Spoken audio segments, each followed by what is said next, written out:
the director of the Aspire programme at Lichfield Festival, and I'm also a writer, a presenter for Radio 3, clarinetist, producer, and the artistic director of Goldfield Productions. I'm never happier than when I'm talking to artists whose work cannot be labelled. And today I'm chatting with Jessica Walker and Katie Arnstein, two women whose work defies categorisation and genre. Jessica Walker was originally an opera singer who's now widely known for her distinctive music theatre works commissioned by opera companies, theatres and music festivals. In 2018, Jess wrote Not Such Quiet Girls. That was a play commissioned by Opera North and Leeds Playhouse. It told the forgotten stories of female ambulance drivers from behind the front line in Belgium and France in the First World War. Last year, Jess was developing a show called Fake or Stake with the Royal Opera House. Jess is a creator of theatrical worlds. I've been privileged to see some of Jess's work in development and learn something of the way that her extraordinary mind works. This year, Jess was due to bring Dead Funny Women to Lichfield Festival, and we'll find out more about that shortly. Jess continues to perform in the UK and internationally as a singer in opera and cabaret. She's a gifted songwriter with one of the most rich, velvety voices I've ever heard. It's a voice that tells stories. 1 minute it's deeply intimate, and the next it's mischievous, powerful, playful, dangerous. So that's Jess, and I'd also like to introduce Katie Arnstein. She's a multi-award-winning writer and performer from Lichfield, I believe. Is that right, Katie? That's right, yeah. Yeah. She creates extraordinary and beautiful, beautifully crafted one-woman shows. Bicycles and Fish premiered at Vault Festival in 2018, where it won Show of the Week, and it's been touring the UK ever since. Her follow-on show, Sexy Lamp, was due to come to Lichfield this year. It also premiered at Vault Festival in 2019, where it won Show of the Week and Pleasant's Pick of Vault Festival. Katie's just finished a critically acclaimed run at the Edinburgh Fringe, or last time things were happening, and the show was included in the Guardian's top 15 Edinburgh shows now touring. I've just watched Sexy Lamp and I was absolutely gripped. I was just saying to Katie, it's funny, it's poignant, it's smart and raw, and it really packs a punch. It's a wry and vital look at the darker side of an actor's lot, and I'm really looking forward to talking to Katie more about that. So we're going to chat to you for about the next 30 to 40 minutes about the work that we do and what we're all doing at the moment in the lockdown. But I want to start with a question which I think is relevant to both of you. I mean, all three of us here, we were trained originally to perform other people's work, actor, singer, clarinetist, but we've all ended up writing and performing our own work. So why is that? Shall I start with you, Jess, do you think? What drove you to that? Well, and I really was driven to it. I thought you might say that. Choose that word carefully. Well, partly because I wasn't being asked to do things that I wanted to do enough, and I didn't feel very fulfilled by a lot of what I was asked to do. As an opera singer, I spent a long time playing little boys, which gets a bit dull after a while, and also has a bit of a sell-by date on it as well. So once you reach a certain age, you're not going to be sporting your shorts and sandals and singing Hansel and Cherubino.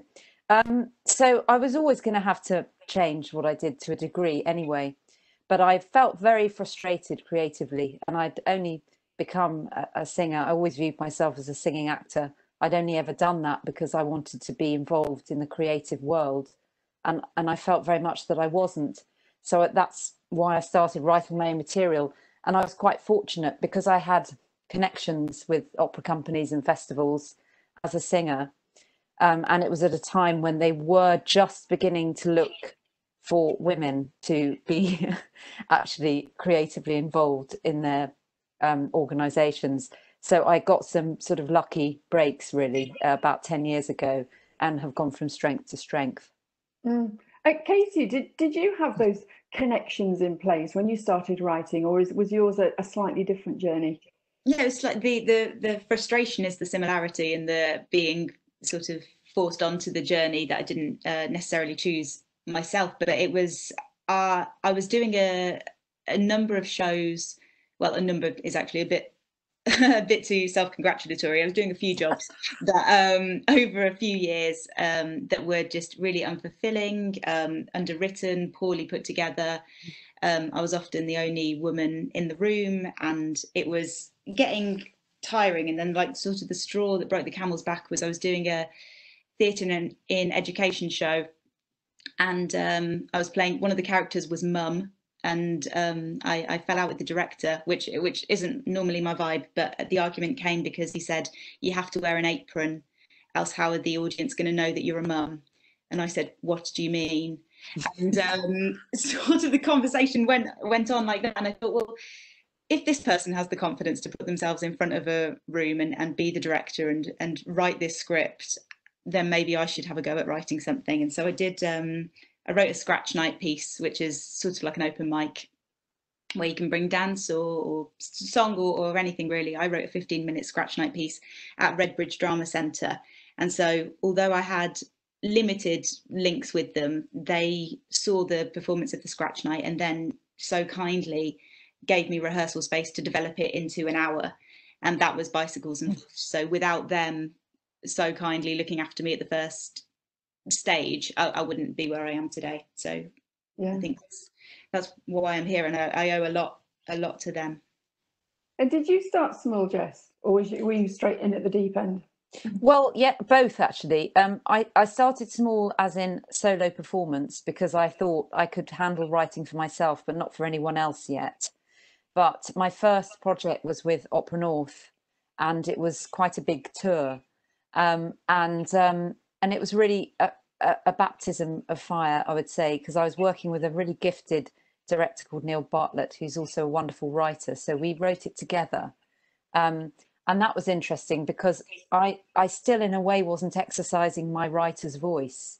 I'd gone a step in the right direction, but I really deferred to him because he was so much more experienced than I was. And he was brilliant as well. So it was really the next solo show where I actually did it completely on my own and worked with somebody who I knew would really facilitate my personality. You know, as a director, that he would facilitate me as a performer rather than my writing skills. So that was another solo show, which I did at Lichfield, actually. Pat Kirkwood is Angry, it was called. Yeah. It's interesting, isn't it, how you both started with the solo shows, though, and that I don't know, is it confidence or is it lack of confidence that makes, because I've done the same. I've written for myself to speak, and I don't know whether that's common to all writers, or maybe it's more of a performer's thing. We know we can perform, so the natural thing is to write for ourselves to perform, but I don't think all writers do that. They wouldn't automatically write for themselves. Is it because we come from performers' backgrounds, or what do you think? I don't know. I mean, Robert Lepage started with solo shows and then has moved into some of the biggest productions on the planet. So I think it's something to do with just wanting to understand your craft and starting small, yes, to be safe. And I guess women are more likely to do that probably than men. But, you know, I wanted to get to grips with what it was to write dialogue and deliver it. And I was really scared of extending that to other voices. It took me a good sort of 3 or 4 years to work up to that. Yeah. So Katie, would you say it's like, is it a process of finding your voice through, that's part of the attraction for writing for yourself? You're not just generating the work you want to be part of, you're actually finding your voice as well through the act of making it. Is that very much?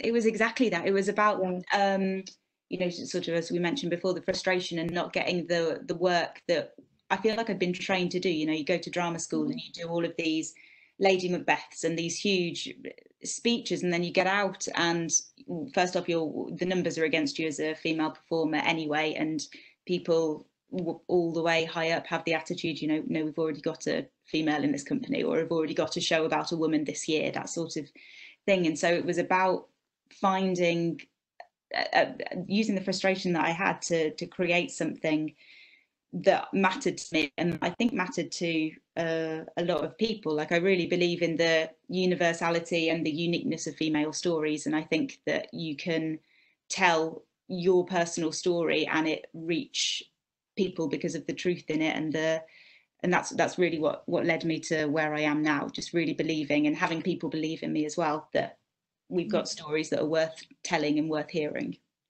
I want to come back to that. I think the process of how you write for yourselves, because I'm absolutely fascinated by it. But let's just for a moment, for audiences who might not know your work so well, let's talk about the actual shows that you've made and the themes that are interesting to you.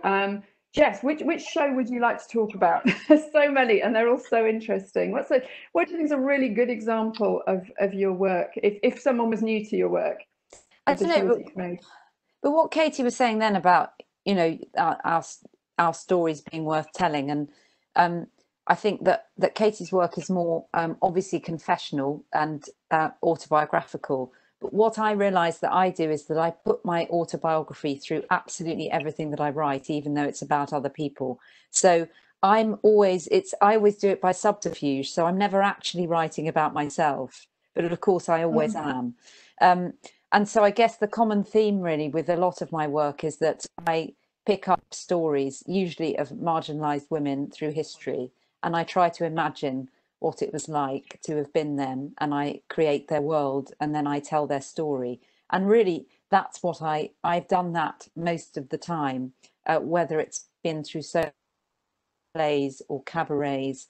And the only time that I haven't done it, I guess, is in my newer work, the things that I'm developing at the moment, where I've yet again sort of dared to go one step further away from myself and move into more universal stories. But yeah, I don't know which of my shows I would say for an audience exemplifies my work, except I think my first play that I did for the Royal Exchange, which was about the cabaret singer Susie Solidor, and there were three of us in that. There were three female actors, and we had a music director, Joe Atkins, who I work with a lot, and that was a story about female emancipation and power, but also aging, sexuality as well. There was a lot in there, and I think that probably sums up a lot of the themes that I explore in my work.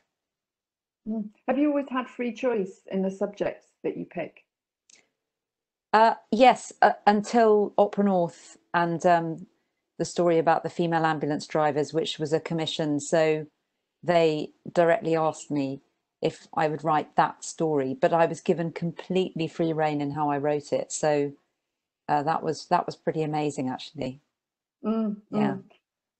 And Katie, then, so your stories, they are very personal. You've certainly Sexy Lamp. You're talking about the journey, about what's happened to you. It's an incredibly open and personal story. But so is that the driving force for you? You want to tell the world what's happened. You want to expose what's out there. I think so. It was basically, I started because it was Bicycles and Fish was the first thing that I'd written. Sexy Lamp was only the second, and Sticky Door the third. That it was writing what I knew as a way into it, and I knew the story that shaped who I am. And some things, we sort of call it semi-autobiographical work. Some things have to be changed to protect other people's stories. Sometimes I don't want to be sued. All of these things are important to avoid, but it's certainly, I'm a feminist. I believe in equality. I'm tired of seeing male stories told by men for men, and I wanted to put my story out there against it as another option, and as an invitation to other people in the audience to write their own stuff and explore their own story. And Jess's work is quite collaborative.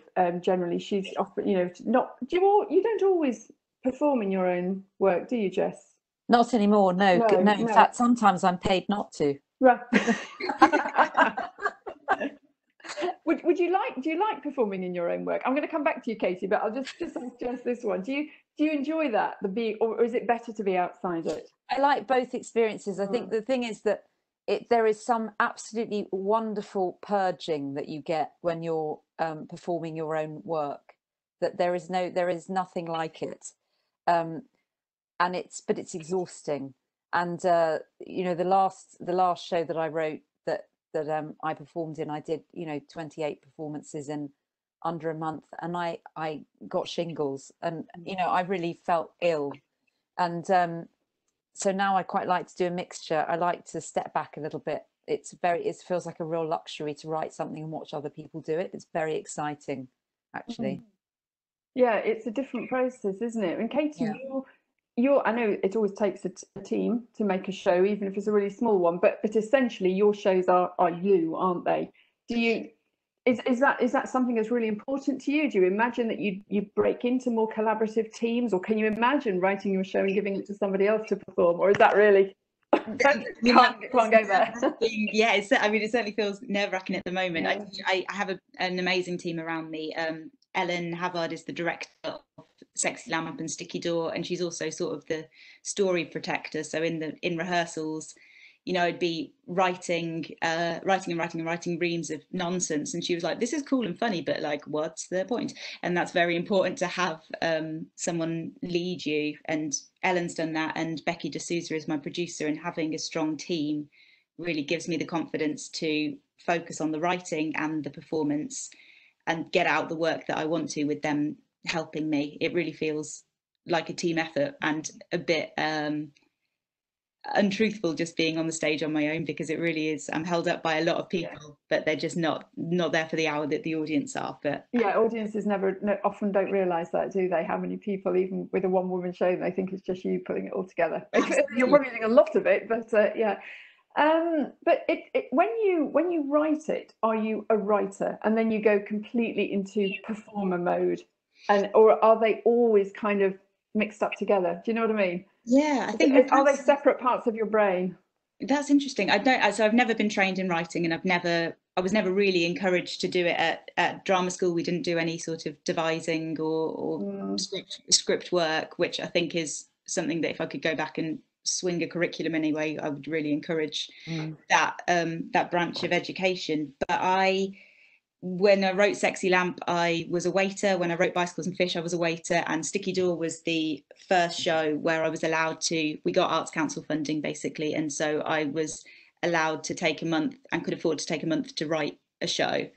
And in that I was the writer. I would send the scripts to Ellen, who would give me notes. And I finished writing on the Friday and we opened Sticky Door on the Tuesday. So I'd given myself 3 days to be an actor. Oh my god. Absolutely nightmarish. Every time, you know, when you leave your GCSE revision to the last minute and you're like, next year for my A levels I'm going to really learn my lesson. I'm still in that cramming stage of my writing process. But that a cram, and I suspect only you could have pulled that off. I mean, if you'd given that to somebody else and said, "There's your script, we're going to open it 3 days." Yeah, exactly. I have to say, because I'm sort of the same when I've written the children's productions that I narrate, and I'm not off book for them, I have to say, but just through the process of writing it, you realise you kind of know it, don't you, as it's going. I mean, you still have to, but the actual putting it together is so much a reduced process compared to what it would be if you were giving it to someone else and starting from scratch. So it's, I know what you mean. It does sound mad, and it is a little bit mad, but it's possible because it's you and it's in your head, isn't it? Exactly. And I write in my own rhythm, and I know that even if it's something as simple as we'll do a lighting change there, so that's the next chapter, and having memories, things that allow you to memorize the next bit, even if you're just learning it in chunks, is really helpful. Yeah, you're kind of writing in tips to yourself as you go. And I think that writing in the rhythm is something that really resonates with me. I think that's, you're a musician as well. And Jess, obviously, we're classically trained. Do you feel that very much, Jess? Whenever I write, there's kind of pauses and spaces and dots everywhere. And you're doing that rhythm as you go, aren't you? You're building it very much into the words. And I know non-musicians do this as well, but I wonder if it's something that's particularly key for musicians. I think I write very much with music in mind at all times, and also because I write plays with songs or with musical interludes, or sometimes with narratives that are completely interwoven, you know, music and text can just flow in and out, then I'm sort of curating the entire process in my head. Yeah. So the whole thing is very musically oriented. Yeah. I think in terms of the writer and the performer, though, I think it's really odd. I mean, I completely separate them. When I write something, even though I obviously I'm writing with my rhythms in mind, when it comes to rehearsing the things that I've written, I'm hopeless for ages. I'm absolutely Really? hopeless. Yeah, and I think it's partly because I'm not a trained actor.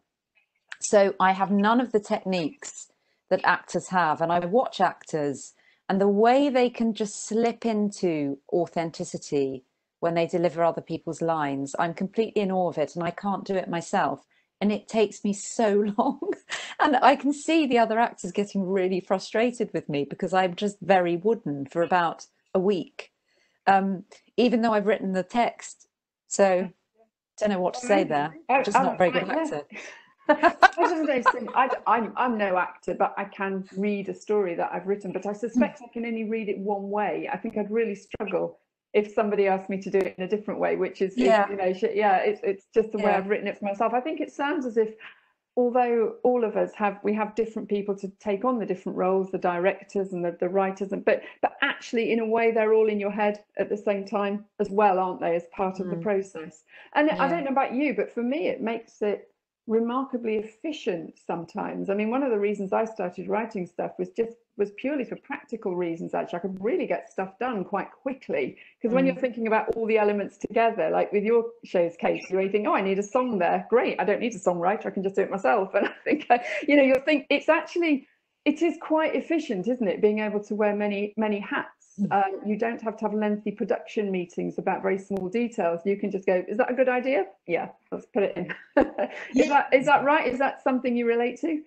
Certainly. And for me also, payment, I'm really keen to get everyone paid the correct wage for the work that they do, which meant that I could employ no one apart from myself for the first you know, show, certainly. And then the second one, when Ellen came on, I was able to pay her for sort of a week's rehearsal, but it was only as the snow, you know, as the ball got bigger, that we were able to then reach out and pay someone for sound design and to tech the show. And, you know, we could book longer runs because we knew that we were able to financially support ourselves, but it's taken a long time to get to that stage. And I was really keen to not ask anyone to do something that I couldn't afford to pay them for. So that's why it was a one man band for so long, really. Yeah, so it's been a resource. Has it been a resourceful thing for you, Jess? Oh, definitely. Yeah, and especially when I came away from the auspices of a big organisation. So for my second show, the one about Pat Kirkwood, which was a solo show, and I was financing it, even though I was doing it in association with the Royal Exchange. That was my first sort of introduction to the Royal Exchange, because the character actually came from round the corner from there, which is the only reason they took it. But the Opera North did give me a bit of money for it because they were going to host it, but basically I was producing it and paying for it. So you know, we had no budget at all for costumes, props, or anything like that. And I've worked with a wonderful director called Lee Blakely, who's a great friend of Damien's as well, and has done things at Lichfield, and very, very sadly died 3 years ago. And he is an extraordinary person who could do absolutely everything. So he was at home making props, and you know, he just threw himself into it, and I was very, very fortunate because we had no budget at all. Yeah. Well, one of the things that I think struck me that you both said or hinted at, and this is the same for me as well, is that none of us have had any training in writing. No. Is that an advantage? In any way? Yeah. So it's clearly not held either of you back, or me. I think it is. I think it's an advantage, but it's not an advantage when you get into a room in a theatre company where everyone's used to doing things a certain way, and they want to sit down with your script and do uniting. I don't know if you've had to do that, Katie. Yeah, nightmare. Uniting. where they basically every thought and every change of action is underlined with a ruler. And I think Katie Mitchell might have invented it, I'm not sure, but anyway, you sit for ages just going through your own script, having to account for everything you've done. And if you don't work in normal dramaturgical ways, you know, if you're not a theatre dramaturg and you don't actually work like that, it can be very hard to unpick what you've done. And part of me is interested in it, and part of me just thinks, surely my original voice is more interesting here. Surely it's more interesting to have something that doesn't conform to the tropes that people have become used to. So I have a bit of a struggle with that, I must say. And does it change much in the process of that? Did your script change a lot going through the uniting? It did. Did it? Yeah. Yeah. So, and what about you, Katie? Do you do that? You sit down with your director and go through that same process of? I mean, I think we're all very good at self-criticism, aren't we? And I know you two, like I do, we do an awful lot of culling of ideas and just generally going over things again and again. I mean, when I write something, I don't often, none of the original stuff ends up in the final version. No. But it's like a process, isn't it? Yeah. That you have to go through to kind of get to the final one. You have to write the absolute rubbish. The rubbish. To get to, yeah. And I know I'm not alone in this. I've spoken to lots of writers, really, really well known. I mean, Simon Armitage says he does this. He says that's pretty good. He says he writes absolute rubbish, and it's only through this constant process of refinement that you get to the final version. And I think it's a process that's very similar to composers as well. So maybe it's why it all feels so natural and so familiar. You just have to get it out there, and then you just refine it all the time. Now, I think I would find that quite hard then, because I do that so much with my own stuff. I'd find it quite difficult, I think, if somebody else then came in and did another layer of that on top of it, because you're sort of you're refining it to what's important to you, aren't you? But then in someone else's hands, it's being shaped in a very different way, isn't it? Yeah, well, I think if they're paying for it, this is the tension, that creative autonomy is the greatest thing, but very rarely comes with a wage to match. Yes. So there's a constant tension there in your professional life that you desperately want to do things as you want to do them, but you just can't always. Totally. And would you agree, Katie? Tell us about how you do that kind of refining process. Yeah, it is a matter of getting it out there, and I think being an untrained writer is useful in some ways, but I would have loved to have had the confidence to know that I could do it, and I think that would come from having some history of writing behind me. And so it takes a lot, many weeks and months, as you probably both know, to just get through the barriers of, can I do this? Of which the answer is always yes. And the worst thing that you think could happen in a show is very rarely the worst thing that could happen to anybody that day. But it feels like there are so many barriers that I wish I could have got through. And even now, after 3 shows that have done better than I was expecting them to do, when I do the 4th one, I know I'm going to be hit with the same barriers of doubt. And I wish I'd have been told at drama school, maybe not to create our own stuff, but that we can, and there's an option and there's an audience for us out there. That's, I think, where I would have loved to have learned. Yeah. Do you think that's missing as well, Jess, from your education, your background? Oh, there's no doubt about it. I mean, as a singer, you were just told what to do, and it's a disaster. But of course, all this is about to change, I think, now. And I think in drama schools and in conservatoires, they're going to be taking a very hard look and thinking, well, we have to empower people to make their own work and produce their own work and fund their own work. Yeah, I think there's a lot of conversations like that going around at the moment. We're certainly all talking about them. Let's talk about the current situation then. How has it affected you both? Have you felt creative? Have you been able to work, Katie? I've not felt creative at all. Unfortunately, I've found it. My director said it's sort of like grieving, isn't it? And you go through shock and denial, and I did go through sort of all the stages. I feel very lucky to have been invited to do things like this and to talk about, we're not able to go to the Lichfield Festival this year, but we're able to still be united over talking about it, but creatively, I found it extremely hard. I've written a couple of monologues. There was a company called Popperly who wrote a competition. They wanted 25 monologues about a woman who has had some restriction on her liberty and under 4 minutes long. And so that was small enough that I was able to tackle it. But the comments that Shakespeare wrote King Lear during the plague have not been helpful for me.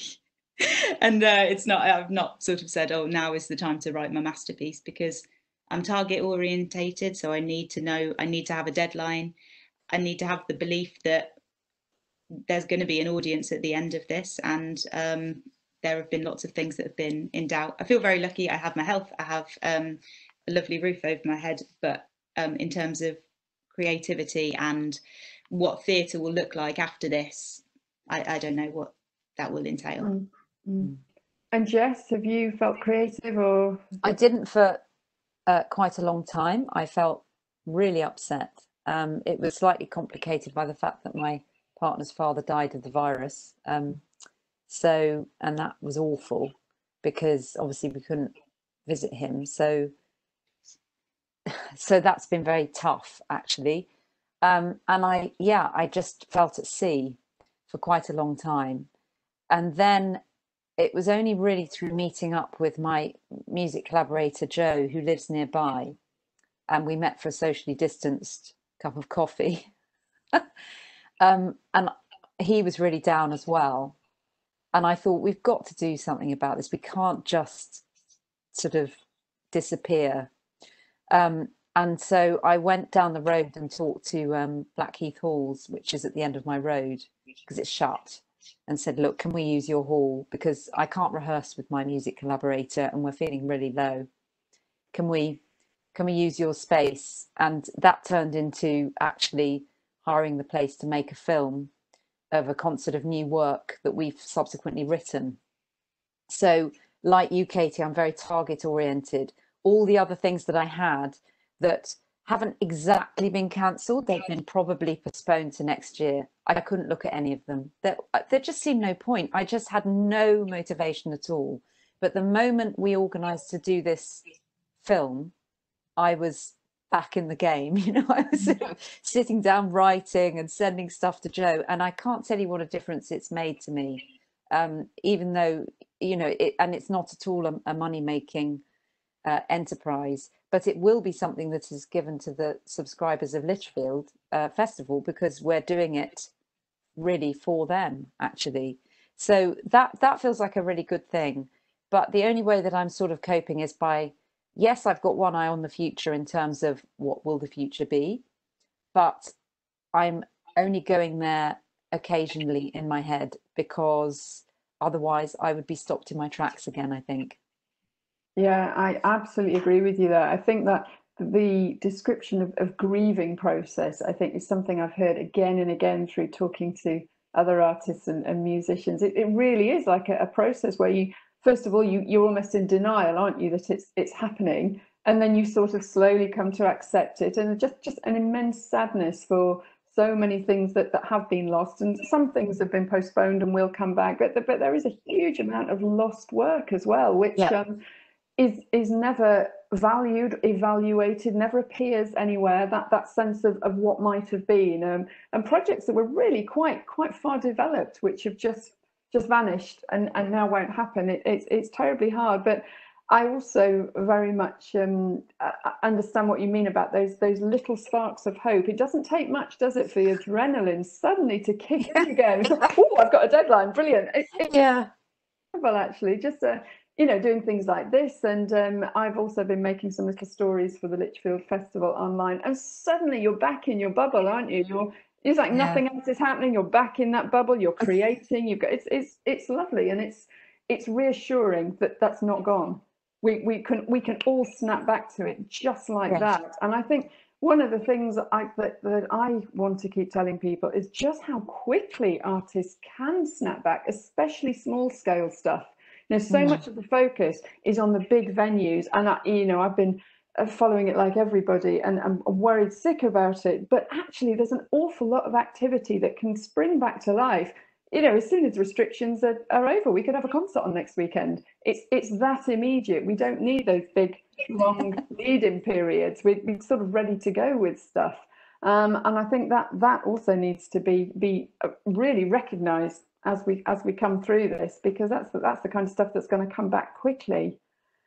It is, and I think that it's certainly where independent artists are at an advantage, because in a sense we're always working in adverse situations and conditions, so we know exactly how to survive and you know, and how to thrive in quite difficult circumstances, whereas a lot of these big organizations who have been well funded, I feel like they're rabbits in headlights at the moment. They just don't know what to do. And that's why we heard so little for so long from them, because they just had no idea what had hit them or what the possibilities were for them. Yeah. I feel like independent artists sort of got their head around it all a bit more quickly, and were able to sort of make changes and the things that they could do. The more flexibility, the more hats you wear, normally, probably the better you are at managing this. Would you agree, Katie? Is that? Yeah, I think that's absolutely right. And the fear is that after this, people will need to be a part of an audience and to be a part of a community more than they were before.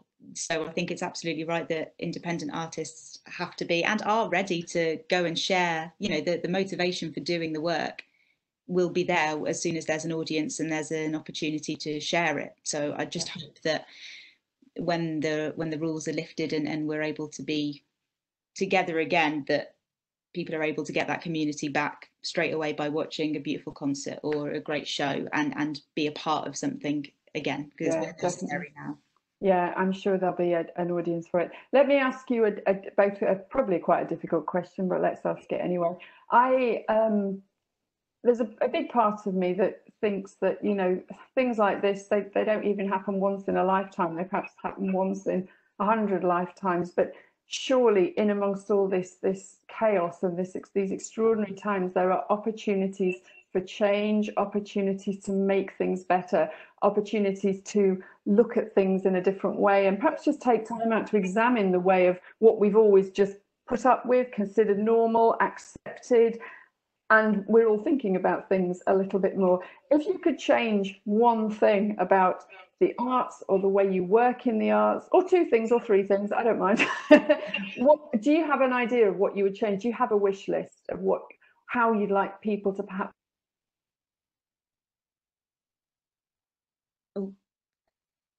Oh, it froze up a minute there. only momentarily. While we all thought hard. Yeah, we were thinking so hard we froze. Yes, I think that the one thing that I would want to change, and I've always felt this, and I actually believe now that it could happen, is I've always thought there should be more equality between the artists and the organisations for which they work. There's been historically a real lack of understanding about the life of a freelancer, how freelancers work, and I think we've been really horribly exploited for a long time, and I think that has had a very detrimental effect on our esteem. So there is a massive structural inequality, and I look into the future and I see that changing, because I think that organisations will be leaner. They won't have as big budgets. They're going to have to think differently. And I feel they're going to need the hearts and minds of freelance artists. And I think they're going to be a little bit more respectful of our ideas and how they treat us. Because one thing that's happened in this time is that the plight of the freelancer has at least really been brought out into the open. And that needed to happen. That desperately needed to happen. Yeah, I think it's shone a light on it, hasn't it? It's held a massive magnifying glass over that inequality, with so many musicians and freelancers saying, I just feel completely unseen here. I'm just not part of this. And starting to talk about it a lot more, which has been such a good thing. Katie, what would you change? Again, to sort of go off Jess's comment, the inequality in theatre and in music and sort of all performative, well, everywhere, is too much for me. And I think, so research that at the moment 31% of artistic directors are female, and with that comes a complete inequality, because we've seen the result of that is at the moment 2-for-1. There's a 2-for-1 ratio of men to women on stage. And so that means that the audience are looking at twice as many men and male stories and narratives, and that's only going to reach a certain amount of people in the audience. And I want to see equality at the top, which will then, I think, trickle through down to the bottom and mean that, you know, the talent that is dispersed equally across the country, across the world, across all genders, will be shown in the light that it deserves to be shown in. And I was asked, I did an interview for International Women's Day a few months ago now, and the question was, how do you think, what needs to change to get women who are thinking about having families into theatre? And I didn't really know how to answer, but my answer is, I don't know. And that's not a question for me. That's a question for Rufus Norris, who runs the National. And that's a question for the people who are in charge. And, you know, I do shows on my own to basically 100 people at a time. I've not got the platform that they've got to make those changes. And it's about opening the doors for everybody to come through. And that's true in theatre, in music, and in all aspects of the arts and beyond. Yeah. I think I'm going to ask you both one last question, and then we're about out of time. It's gone so quickly. Jess, unrealised ambition. What would you love to do? Oh my God. That's huge. Just one. Just one. Do you have any? Do you have any unrealised ambitions? I have loads. I think I've got loads. That's the trouble. I'm not sure if I could share one. I think my problem is that I want to create work, and that's a very big motivating factor for me. But I also spend a lot of time looking at the structure of the world of performance and thinking, that's rubbish, I could do that better. So I feel sometimes that I'm a little bit of a split personality, because there is a part of me that would like to be involved in the structural changes of my art form.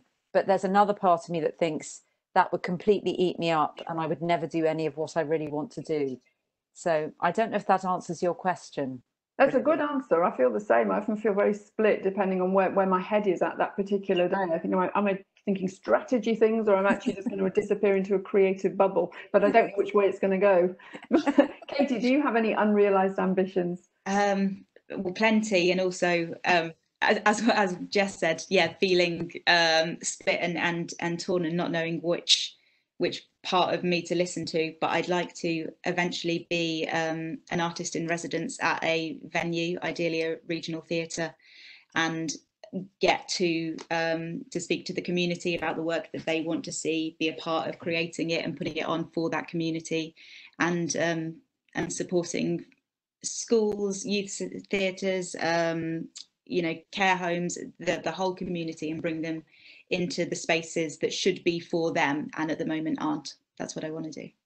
Brilliant. Thank you so much, both of you, for chatting to me and to the Lichfield audiences who are listening to this. Thank you very much for tuning in and listening to us. And you can catch Katie and Jess at the festival next year, so please do look out for that. And Jess, you've got some online content coming, haven't you? The show that you've been working on in Blackheath is going to be available. Yes, it's going to be available to subscribers. We're filming on the 2nd of July. It's called Songs for Our Times, and it's a mixture of new material written by me and Joe, and some songs by Brel and Barbara, amazing French cabaret artists. So brilliant, that's going to be fantastic. And Katie, I guess people will catch you at Lichfield next year, and as soon as you can start touring again. That's exactly right, yeah. If there's any online content, if we're able to do that, Lichfield audiences will be the first to know. Wonderful. Thank you so much, both of you. So nice to talk to you. Bye-bye, everyone. Bye. Bye. Thank you so much.